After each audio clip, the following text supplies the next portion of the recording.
Analysons cela un peu. Alanyi. Le verbe se termine par k et m pour les verbes en ik. Alanyi.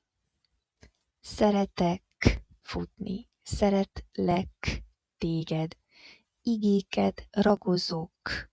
Azonnal indulok, csak még befejezek valamit. Ellátok egy osztályt, egy részleget új számítógépekkel. Tanulok. Ismerek néhány embert a csoportból. Tudok síelni. L'objet, il est comment? Il n'y a pas d'objet du tout.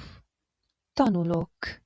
Ou bien le verbe est suivi d'un infinitif. Szeretek futni. Tudok síelni. Igéket ragozok. L'objet du verbe est un nom sans article. Ellátok egy osztályt, egy részleget. L'objet du verbe est un nom avec un article indéfini.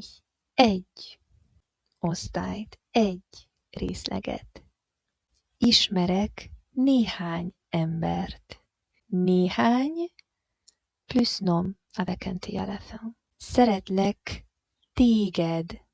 Pronom personnel.